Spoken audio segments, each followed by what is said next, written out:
Ons lees vanmôre verder uit die Ou Testament, Genesis 46. Jakob trek Egipte toe. Israel en almal by hom het vertrek. Hy het by Berseba gekom en daar offer gebring aan die God van sy pa Isak.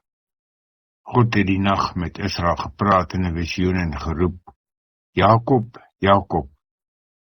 Hy het geantwoord, hier is ek. Toe sê God, ek is God, die God van jou vader. Moenie bang wees om na Egipte toe te gaan nie, want ek sal jou daar 'n groot nasie maak.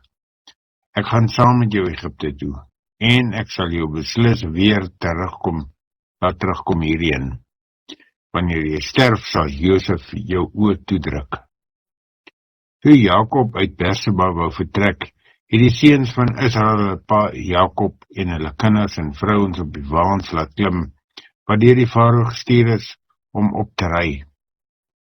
Hulle die vee saamgevat en ook die ander besittings wat hulle in Kanaan bymekaar gemaak het. So is Jakob en sy hele nageslag weg Egipte toe. Sy seuns en kleinseuns was by hom, ook sy dogters en kleindogters. Hy het sy hele familie saamgevat Egipte toe. En dan volg daar 'n gedeelte wat die seenname van die Israeliete gee wat Egipte toe is. Seun van Jakob was Reuben en met hulle seuns. En dan vervat ek weer by vers 26. Afgesien van die vrouens van Jakob se seuns was daar 66 afstammelinge van Jakob wat na Egipte toe is. In Egipte was daar reeds 2 seuns vir Josef gebore. Jakob se afstammelinge was dus altesaam 70 en hulle was in Egipte. Jakob en Josef ontmoet mekaar. Jakob het vir Juda vooruit gestuur na Josef toe om hom te laat weet dat hy op pad is na Gosen toe.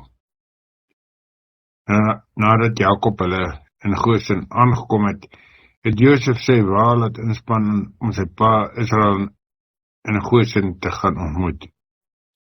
Toe Josef hom sien, het hy hom omhels en lank gesoog staan en huil. Toe sê Israel vir Josef, nou kan ek maar sterf, ek het jou gesien, jy lewe nog. Josef het vir sy broers en vir sy hele familie gesê, ek wil vir die farao gaan sê, my broers en my familie het uit Kanaan hier aangekom. Die manne is kleinveeboere, mense met vee, en hulle het hulle kleinvee en grootvee en alles wat hulle besit saamgebring. As die farao hulle nou laat roep en vir julle vra wat is julle nering, moet julle vir hom sê, van kleins af tot nou toe was ons veeboere, ons en ons voorvaders.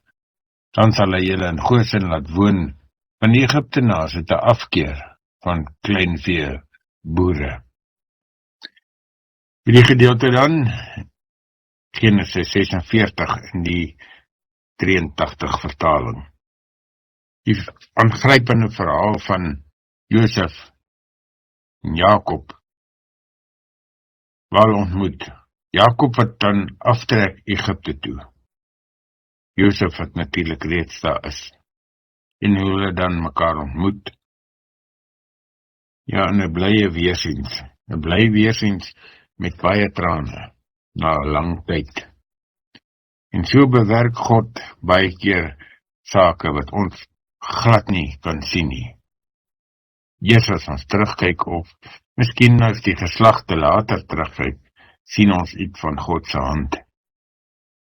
Ons loop net dag vir dag vorentoe, byna soos mense met oogklappe aan. Ons kan nie al sien nie, want God almagtig sien tyd en ewigheid en alle mense in alle omstandighede. Hierdie gedeelte dan, Genesis 46, in die 83 vertaling.